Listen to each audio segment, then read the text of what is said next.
So, most importantly, I just want to make myself available to any questions anybody may have. I know this report on Tubbs just came out from CAL FIRE a few hours ago, so some of you had a chance to digest it. Many of you have not, but the top line is something I know is familiar, not just with many of you, but quite literally people all across this state and across this nation, that as it relates to the issue of the 22 lives lost, the 5,600 plus structures that were impacted by the Tubbs Fire, PG&E was found not to be liable in that instance. Now, that said, PG&E was found liable for 17 other fires in 2017. But as it relates to the Tubbs Fire, it looks, based upon the analysis done independently by CAL FIRE, that they were not. This obviously begs the question, now what? Do we anticipate that PG&E will move forward as they have, as they've previewed this next week to file bankruptcy? That is an open-ended question, and that's a question for PG&E. That's a question for their board, and that's a question for their executives. They will make that determination. The state of California cannot make that determination for them. They have the right to make that determination, and we will respond accordingly. We have gamed out all of these scenarios as I stood here in front of you 2 or so weeks back. I said we were considering all options and all scenarios. This was one of many considerations that we had in mind as we were adjudicating the facts. We are, of course, doing the same now as it relates to the Camp Fire. That report hopefully will be out in a number of months. Once again, I caution, we had anticipated the Tubbs report to come out many months ago. I am told that we can expect it certainly within the first half of the year. We hope we can expect it even sooner than that, but it is not the job or responsibility of any elected officials to determine that process. That is an independent process and should remain so. As it relates to the impact this has on the victims and those that are uninsured in the Tubbs Fire, where we estimate over 200 plus households, by some estimates over 220 that had no insurance, and the significant percentage of people underinsured, this is a difficult moment. And I imagine for the plaintiff's attorneys, this is not the last you'll hear from them. This does not close out all of these lawsuits. This does not end that deliberative process for remuneration, for accountability, more broadly defined. If you look at the 8K, which was what PG&E filed with the SEC, their estimate, and I recognize not everyone subscribes to their estimates, I'll just put out their estimates, was that $30 billion range of liability. By our estimates, that's about $17 billion of the claims were associated with the Tubbs fire. $17 billion by our estimates of the $30 billion that was in their AK can be associated with the Tubbs fire. About $10 billion in property loss.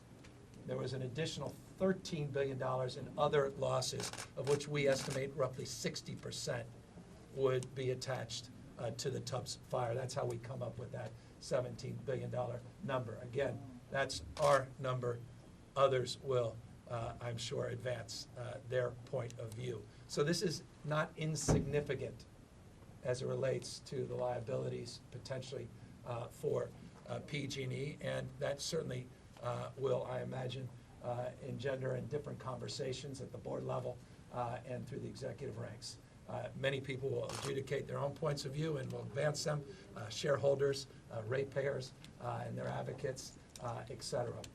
So we are now in the process, as you know, of moving forward with multiple scenarios, but no more important effort than the one that will be advanced by this 901 commission that we finally have appointed. Now 5 members of that commission, 2 by the legislature, were announced, and we announced our 3.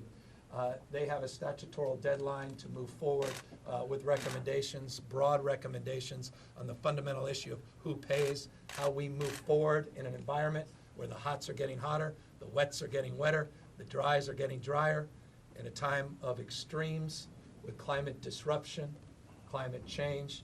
How do you manage an electricity system, let alone a gas operation? We're talking about claims in 2017 related to Tubbs. We're talking about claims in 2018 related to the Camp Fire. But moving forward, how do you manage in this environment so the next governor is not back here, or I'm not back here a year or two wondering how to operate? And so that's not just a question for PG&E, that's a question for Edison. As you saw, the ratings agency just downgraded Edison and SD PG&E because of their legitimate concerns about that question. The goal of this 901 Commission is to assess those options, and we have met with the legislative leaders this morning, and we are now asking that that commission move more aggressively to make recommendations. They're supposed to come out in July. July feels a little too slow, even though by government terms it's remarkably quick. But based on my conversations with the Speaker and with the Senate leader, I think we can help support and staff their efforts so they can come out with findings and recommendations much sooner. So we are tasked them to do just that. So from the victim's perspective, this is still an open-ended question, and this is a difficult time. And as I've said on many occasions, I'll repeat it again today, my focus is not PG&E. My focus is on California and Californians. My focus is on safe, reliable, and affordable service. I'll repeat, safe, reliable, and affordable. It's about making sure that we have the backs of those victims. People have lost their lives and their family members. People have lost all that they have hold dear and close as it relates to their personal possessions, and that they're made whole, and that we do everything in our power to make sure that if we do enter into a bankruptcy, that their interests are front and center. And number two, to make sure that ratepayers are not paying the price of the neglect that has been established in at least 17 of these 18 2017 fires, and the neglect that's being asserted and, again, independently analyzed in 2018. So that's in broad strokes where we are and where we hope to lead. But I just want, again, or at least not again, but close by saying this. I really appreciate the legislative leadership. We have been in close contact.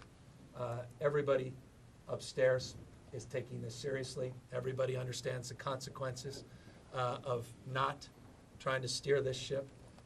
And I am very grateful for the collaborative engagement with my office and with various state agencies that are responsible, including the PUC, for oversight from a regulatory perspective. Happy to answer any questions. Governor, from your perspective, I know you're apparently waiting for the commission, but do you have any proposals? Do you anticipate any proposals from you or your agencies on that? I want to, if I did that, there'd be no real purpose, for me at least, to make 3 of those 5 appointments. So I want to give them the space to make those determinations. I have strong opinions. Again, the parameters, the 3-legged stool, safe, reliable, and affordable, and making sure that we have ratepayers in mind and victims, certainly, as it relates to what has occurred in the last few years at heart. Governor, speaking of heart, Angela. Governor, Hart. thank you. What have discussions been like in your office to either help the utility avert a bankruptcy or to help them through it? Well, we've been in constant contact, including a few hours ago with representatives of PG&E, including the interim CEO, and we're just staying in close contact. We are not making any commitments in private or asserting any point of view in private that I am not making here in public. So everything that I've said is in essence the spirit of those private conversations. So there is no ambiguity and no concern about that. Governor, on a political note, a Republican Assemblyman today announced he's becoming a Democrat. California's already dominated by Democrats. Do you see any dangers in one-party rule? No, I see only wisdom in that decision. Anyone else? Governor, you've had a little bit of time now to digest the possibility of a bankruptcy from PG&E, and now you're saying we may have, at least half of the financial problem potentially solved here that they reported as part of their justification. do you still feel it would be a net positive if they don't go into bankruptcy? Does this give you hope that they may not go into As I bankruptcy? said before, in an ideal world, we want a healthy and robust utility that's investing in the future in low-carbon green growth, that's committed to not only our short-term, but our long-term environmental needs. And by the way, those statutorily are required of PG&E, even through a bankruptcy proceeding. They will be compelled to meet their RPS standards and commitments. They will be compelled to maintain their status as a regulated utility with the state's interests always at heart. That's the ideal. That's not the circumstance today. So they're limping into this moment. But we're looking retrospectively, and we have to look prospectively. We're talking about addressing 2018 and 2017 and cleaning up issues prior to that. But the bigger concern is going forward, even beyond PG&E, for utilities operating in the electrical market in an environment that's radically changing, in an environment quite literally that is reorganizing and experiencing extremes. And that's something we all are going to have to address. And substantively, that's the purpose and goal, statutory purpose and goal of the 901 Commission, as the legislature laid it out, and I compliment them for their wisdom in developing that strategy and framework, and now will be the beneficiary of that work. And a quick follow-up, you said you just talked to them a couple hours ago. Did you get any indication that they are at least going to take a second look at bankruptcy? You'll have to talk to them. I'm not going to share necessarily their first read of that report. Obviously, they will analyze it further. We literally, moments after the report was made public, had a chance to dialogue. I'm not sure they had a chance to read in entirety the report, so it's premature for me to opine on that conversation until they had a chance to give you a perspective on it. How did this news today change the discussions you're having about how to make victims whole, particularly in the Tubbs fire? How has that sort of changed? It's made it more challenging. And that's a concern that I have. It's certainly a concern their plaintiffs' attorneys have. And so we just have to make sure we, in this moment, where some may be pleased, some may be relieved, there are other folks that are saying, wait a second, let me read that report.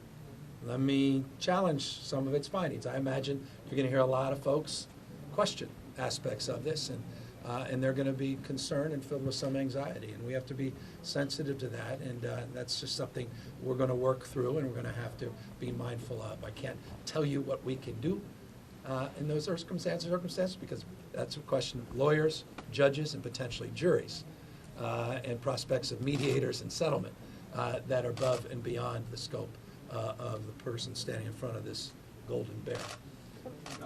Governor, earlier this week you appointed Genevieve Sharon to the Public Utilities Commission. She's a former member of the Board of Directors of Sacramento Metropolitan Utility District, which has been on opposite sides of PG&E at times of the territory, and also serves with community choice aggregators. Should we read anything into that appointment as to your overall strategy? I think you just did. Point well taken, sir. Last night we heard 911 calls from the Paradise area, dispatchers telling people they didn't need to evacuate. Is that something that maybe you're looking into? Significantly.